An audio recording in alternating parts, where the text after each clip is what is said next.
Welcome back, guys. Now we carry on with the shattering coefficient estimation.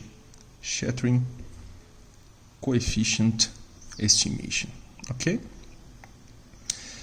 I'll discuss with you a result that I've been working since 2013, and like late 2019 I had this result. I have this idea, this way of using, and that brought probably the most important result in my career. Yeah, it is. If you guys look for this paper on the shattering coefficient of supervised learning algorithms in archive, you guys will find it. It's a paper exactly about the ideas I'm going to discuss with you guys in this video. Okay? First of all, I must correct a mistake I made in a previous video in which I defined the solver in lemma like this. So our shattering coefficient is smaller than or equal to a sum from 0 to the VC dimension of n, employing the VC dimension. This is wrong. Actually, the definition for the solver and lemma is a bit different. It's not really that different, but it was wrong. So it's my mistake, okay? And the correct is this. So I come up with the binomial functions in terms of I, okay? In terms of I. No problem, just a small, problem, but anyway, now it's corrected. So of course, if you guys have, for example, a VC dimension equals to 3, given you are working on R2 as we talked before, in that situation, your shattering coefficient will be smaller than or equal to this binomial plus this plus that plus this last one. Okay, this is going to be the result. Of course, this it's still the same. It's going to be a very far upper bound. It's not a tight bound for the shattering coefficient, so the problem remains. Oh, okay, my mistake, but now corrected. So what I want to talk to you about is this. There is something quite interesting when we talked already about the large margin bound.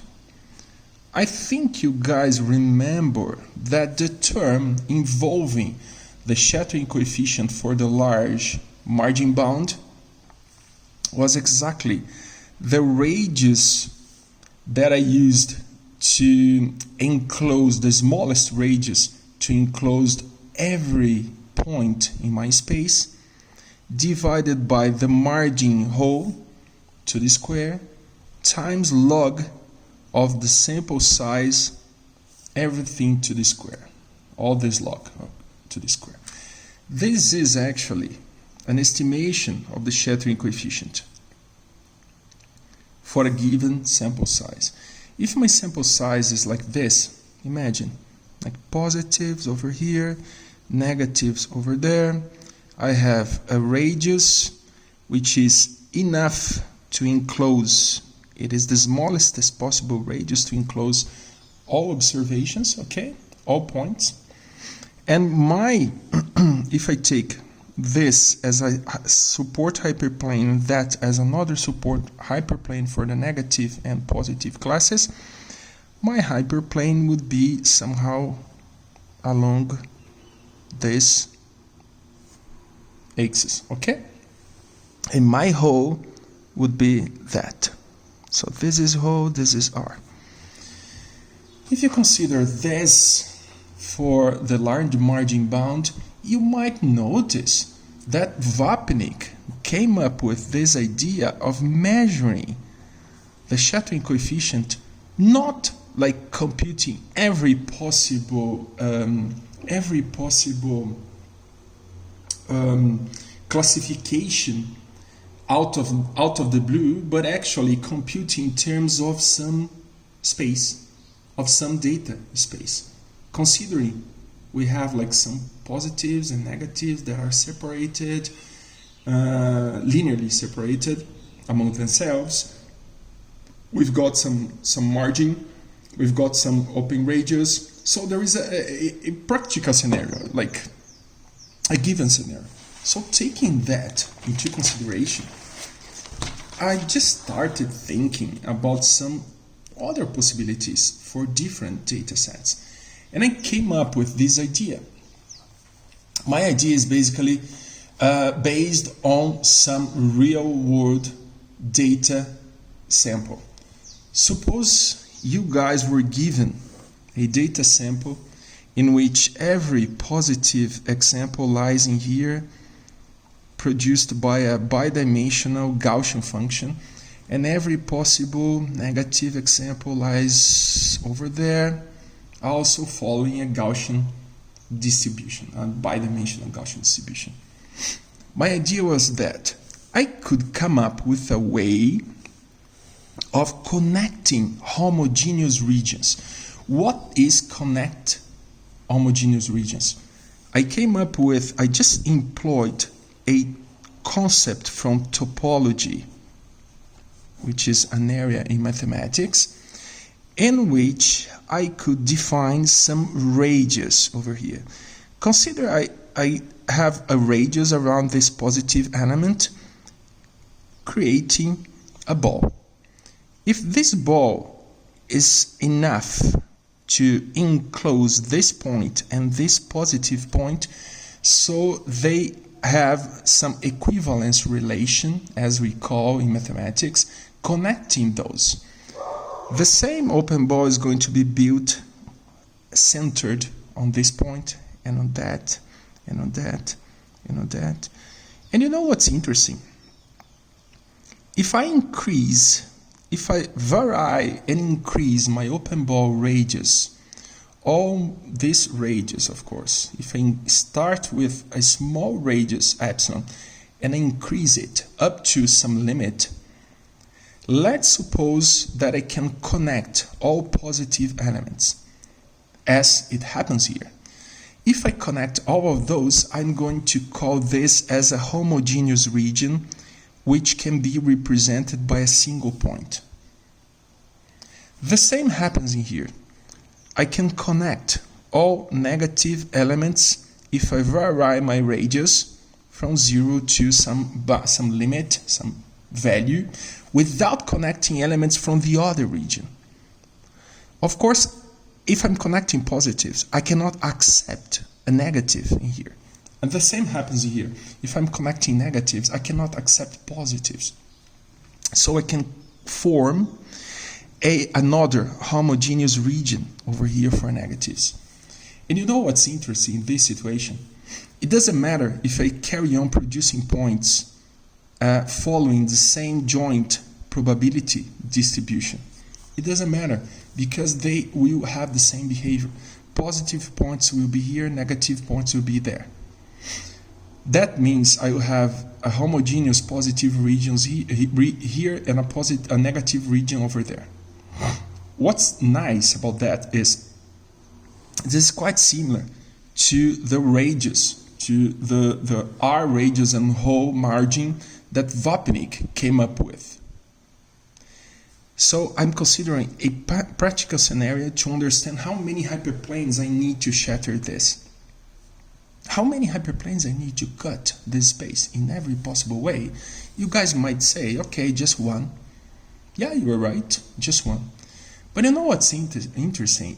Just now, like at the beginning of 2020, actually at the end of 2019, two guys, Peld and another guy called Jones, they came together with a very important paper on data separability. Of course, in my paper, I reference their result because I use it. Their result come up with something which is just like fascinating, just so way interesting. They proved a way of understanding how many hyperplanes we need to provide the separability of some data set. But they don't consider like classes like this. They come from a completely different background, but doesn't matter. I took advantage of their result. Their result says that the worst case, the big O, the worst case, but tight worst case, tells me that the number of dimensions I have in my input space times the sample size powered by 2 divided by my space dimensionality plus 1 is the number of hyperplanes I need. So what was my idea? If I take this example, just to explain to you guys, it doesn't matter if I have like an amazing number of positives and a negative elements over here, I will end up with 2 homogeneous regions. So what's going to be my n, my sample size? It's not going to be that amazing huge number. It's simply going to be 2, because I have 2 homogeneous regions. How many dimensions d I have in my input space? Here I'm considering 2 dimensions. So I'll have my d equals to 2 as well. So I will have 2 times 2 powered to 2 number of dimensions plus 1 in my space. That means I will have 2 times 2 divided by 3 as my number of hyperplanes. So this is the number of hyperplanes I need to shatter my space. If I compute that, you guys are going to see that's like 3 point something. I'm going to compute that over here now. So that's going to be like 3 point something, I believe. Exactly, 3.17. 174802. Okay, roughly, that's a number. Okay, you know what I did next? I just thought, okay, if I have that number of hyperplanes, how many regions I have in my space? That was part of my result. How many regions? If hyperplanes are bidimensional, if they cut the space in 2 regions, in 2 half spaces, in 2 regions, I will, of course, have 2 powered to the number of hyperplanes. In this case, I will have 2 powered to 3.17482. That's the number of regions I will have in my space. And just imagine, if that's the number of regions in the worst case scenario, that's the same as having, let's imagine like this, a square or rectangle, and they cut that in that many regions. How many regions? 2 powered to 3 point something. That's the same as 9. This is the same as 9.030476. Of course, this has to be an integer. I'm going to round it, maybe use actually the ceiling of that, not round it, but ceiling. I'm go for 10. That's the same as having 10 regions over here. 2, 3, 4, 5, 6, 7, 8, 9, 10. Okay? 1, 2, 3, 4, 5, 6, 7, 8, 9, 10. Okay. What's going to happen here? If I have 10 regions, if I consider I have a problem with k classes, not just 2, but now a generalization for any number of classes, what is even more interesting, right? That's the same as using some colors on those regions. That's the same as saying, okay, this is going to be this color, blue, this is going to be white, this is going to be blue, this is going to be blue, this is going to be blue, and this is going to be blue, for example. Just one possibility. This is one classification possibility. Just one. Okay? Another one is, if I change just one of those colors, of course this is a second classification possibility, and so on. So the number of possibilities I have will depend on the number of classes I do have. So from that, I came up with an interesting result, a quite interesting result. My result is this. The shattering coefficient for some space is going to be smaller than or equal to a sum. And in this sum, consider I have like a bunch of classes, of course. So in this case, instead of having like just 2 classes, let's suppose we have like k equals to, doesn't matter, like 5 classes. What's going to happen is my sum is going to be from sum C1 equals to 1 up to 2 powered to 3.17 blah blah. Another sum,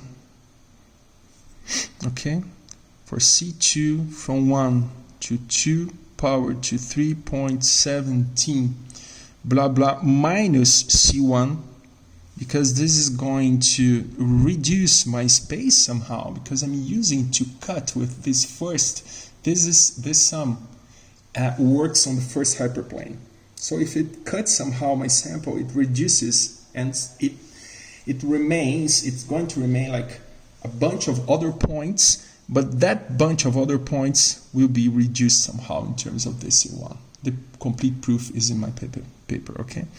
And this goes on, of course, up to another sum. In this case, if my k is equals to 5, this goes up to C4 from 1.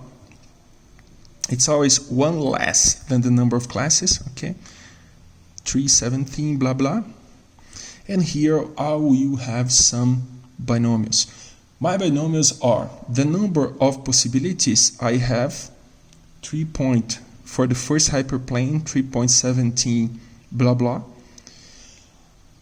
in terms of every possible combination C1, multiplied by the number of possibilities I have except the ones considered by the first hyperplane. That's why we are reducing here, minus C1. In terms of C2, which is in here, and that is multiplied, blah, blah, blah, over again, multiplied by the last term will be 2 power to 317, blah, blah, minus, of course, in this case, C3, because that's the one before C4, considering every possible combination of C4. This was the result I found. You know what's interesting about this result? It's considering now the possibility of putting different colors, doesn't matter how many colors we want to divide our space, given the maximum number of regions we've got based on the half spaces, that's why 2, that each hyperplane produced in our original space. Another point which is important, how did I come up with this formulation? I just started thinking like this. Just imagine with me. If I have a bunch of points in a circular shape, consider something like this, which is the general position, if you guys notice. Every single point could be classified, if my sample size here is like 5, every single point could be classified using this binomial, which is the result of applying the first hyperplane. If the first hyperplane divides like this, and this point I consider it to be detached of my sample, I now have 4 points. I can now work with a second hyperplane on the other points. So of course the second hyperplane is not going to work on n, but on n minus 1. Or, as you guys might notice here, or on n minus c, because that depends on how many points I'm working on, okay? On n minus c. So here, of course, I will have like a different index over here, which is like C2 or C3, C something, okay? Those are the C's. And if I cut like this, separating, detaching a single point with this formulation, of course this could also detach just one point. Let's suppose it's going to detach just one point. So a second hyperplane could be cutting here and detaching this guy, or cutting here and detaching this guy, or cutting here and detaching this guy, or cutting here and detaching this guy over there. So as for every possibility of this, I also have another possibility for this one. That's where the multiplication comes into play. Okay? And of course, as here, instead of 1 point, I can actually work on C1 points. Here, I should subtract C1, and here I should consider a different C2. And C2 is going to change, as you guys might notice over here. It's going to change up to a limit which was reduced somehow. Okay, which was reduced. Reduced, of course, because those elements were already detached from my space over here. Okay, that's how the formulation came into play. You know what's nice about this? Now we can compute the shattering coefficient for different samples, and you can even understand more complex scenarios. For instance, if we've got a positive sample like this, okay, positive sample, and a negative with some class overlapping in the middle, if I'm not interested in the shattering coefficient, but I'm just interested in how many homogeneous regions we have as the sample size increases, okay, my original sample size increases. Let's say here we have the number of homogeneous regions. I can just apply my algorithm, and it's going to connect everything that's homogeneous over here. And if it's not possible to connect because we've got some negatives around, okay, it's not going to connect. It's going to connect this. And here inside, if positives are very close, it's going to connect those. If negatives here are very close, it's going to connect those. But over here, let's say it's impossible because positives and negatives, not possible here, not possible here, nor there. Okay, that's all. What's going to happen? I have 1, 2, 3, 4, 5, 6, 7, 8, 9, 10 different regions. Some of those regions have just a single element, and others have like many. Okay, so for a given number of elements, I'll have a given number of homogeneous regions. The same will happen over here. You know what's interesting? If you analyze the trend of this function, I'm just supposing it to be linear, okay? If I analyze this slope over here, I can understand some quite interesting stuff. Let's say the slope of AX, or AN in this case, right? Because it's N here, plus B. my A is equals to 0.1. That means that 10% of my examples are in this mixed region. What is interesting is if I have an algorithm getting at least like 90% of accuracy, I know it's properly working on the homogeneous, on the really homogeneous regions. This is really amazing. You know, guys, in the next video we'll discuss on the code of this guy. I'm going to share with you.